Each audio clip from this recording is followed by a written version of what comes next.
II, biological investigations and by personal experience, our great thinkers came to the conclusion that there is a beyond of which all this world is the expression.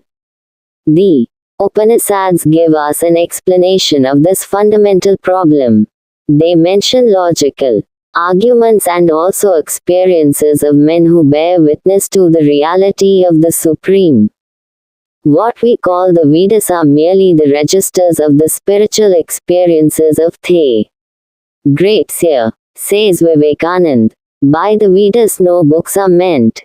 They mean the accumulated treasure of spiritual laws discovered by different persons in different times. They are therefore ever expanding. What is built forever is forever building. For Vivekanand, religion is yoga. It is personal change, adjustment, integration. It is not profession of a doctrine. It is the reconditioning of one's nature. It is not intellectual orthodoxy. It is the reconditioning of one's nature. It is not intellectual orthodoxy. It is awakening of the life of spirit in man. He wrote books on Jnana Yoga, Raja Yoga, Bhakti Yoga, Karma Yoga and urged that the goal of spiritual realization can be reached by any one of these different methods.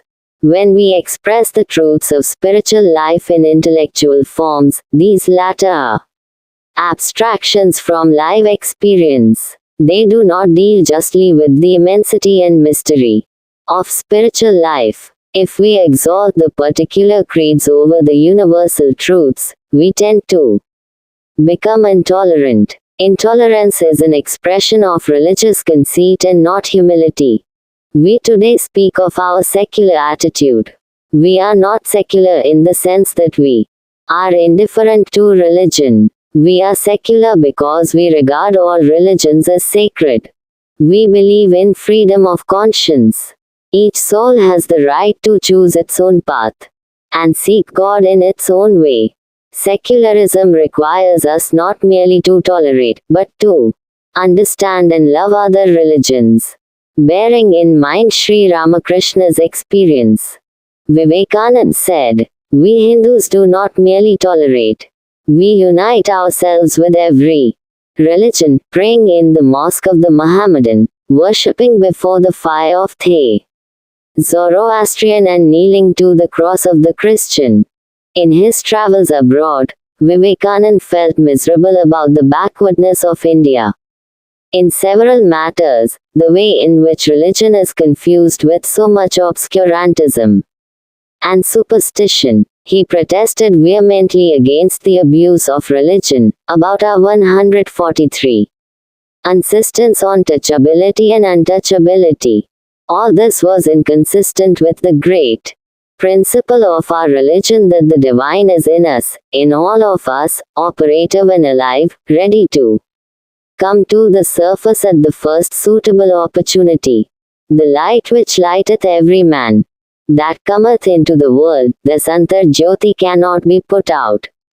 Whether we like it or not, whether we know it or not, the divine is in us, and the end of man consists in attaining union with the divine. The ultimate tests of true religions are recognition of truth and reconciliation with human beings. To overcome enemies we must possess that which far surpasses enmity.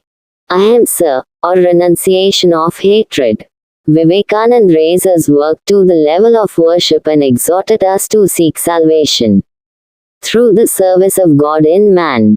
If we in our country are to profit by the teachings of Vivekanand, it is essential that we should all be interested in not only constructive work, but become dedicated spirits dedicated to the task of establishing a spiritual religion which transcends ecclesiastical organizations and doctrinal sophistries and subtleties, a religion which leads to the transformation of human society and brings it nearer to the Ramraja or the kingdom of God, which our prophets have set before us. A speech by Dr. S.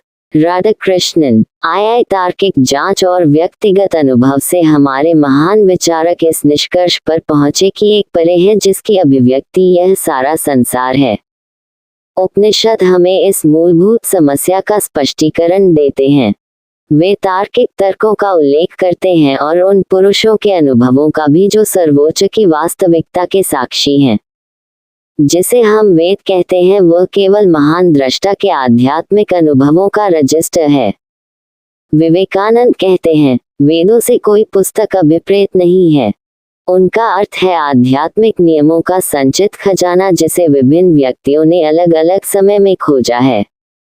इसलिए वे हमेशा विस्तारित होते रहते हैं।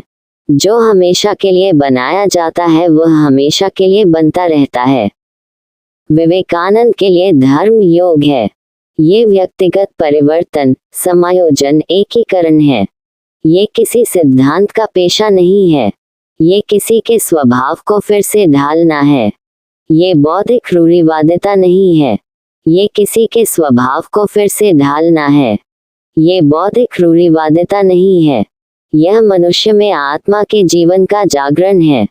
उन्होंने ज्ञान योग, राजयोग, भक्ति योग, कर्म योग पर पुस्तकें लिखी और आग्रह किया कि आध्यात्मिक प्राप्ति के लक्ष्य तक इन विभिन्न तरीकों में से किसी एक के द्वारा पहुंचा जा सकता है। जब हम आध्यात्मिक जीवन के सत्यों को बौद्धिक रूपों में व्यक्त करते हैं तो ये बाद वाले जीवित अनुभव से अमूर्त होते हैं। वे आध्यात्मिक जीवन की विशालता और रहस्य के साथ न्यायपूर्ण तरीके से व्यवहार नहीं करते हैं।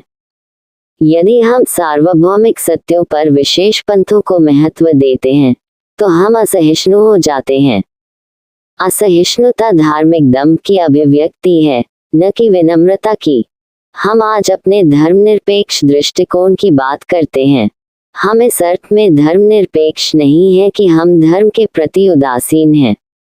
हम धर्मनिरपेक्ष हैं क्योंकि हम सभी धर्मों को पवित्र मानते हैं। हम अंतरात्मा की स्वतंत्रता में विश्वास करते हैं। प्रत्येक आत्मा को अपना रास्ता चुनने और अपने तरीके से ईश्वर की खोज करने का अधिकार है। धर्मनिरपेक्षता के लिए हमें न केवल सहन करना चाहिए बल्कि अन्य धर्मों को समझना और उनसे प्रेम करना चाहिए। श्री रामकृष्ण के अनुभव को ध्यान में रखते हुए विवेकानंद ने कहा, हम हिंदू केवल सहन नहीं करते, हम हर धर्म के साथ एक हो जाते हैं। मुसलमानों की मस्जिद में प्रार्थना करते हैं, पारसी की अग्नि के सामने पूजा करते हैं और ईसाइयों के क्रॉस के सामने घुटने टेकते हैं।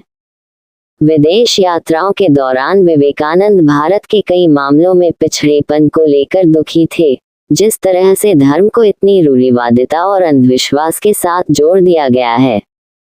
उन्होंने धर्म के दुरुपयोग के खिलाफ, हमारे द्वारा छुआछूत और अस्पृश्यता पर जोर देने के खिलाफ जोरदार विरोध किया।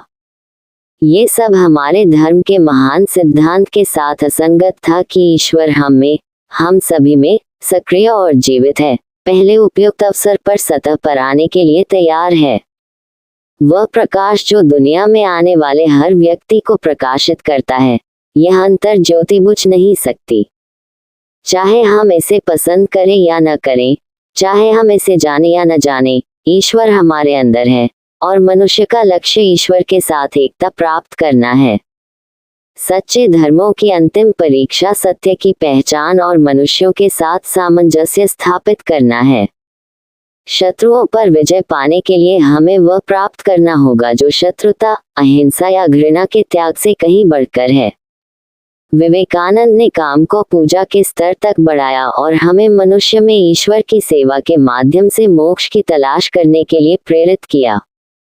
यदि हमें अपने देश में विवेकानंद की शिक्षाओं से लाभ उठाना है तो यह आवश्यक है कि हम सभी न केवल रचनात्मक कार्यों में रुचि लें बल्कि समर्पित आत्मा बने। एक ऐसे आध्यात्मिक धर्म की स्थापना के कार्य के लिए समर्पित आत्माएं जो चत संबंधी संगठनों और सैद्धांतिक कुतर्कों और सूक्ष्मताओं से परे हो। एक ऐसा धर्म जो मानव समाज के परिवर्तन की ओर ले जाए और उसे राम राज्य या ईश्वर के राज्य के करीब ले जाए, जिसे हमारे पैगंबरों ने हमारे सामने रखा है। Doctor S. राधाकृष्णन का भाषण।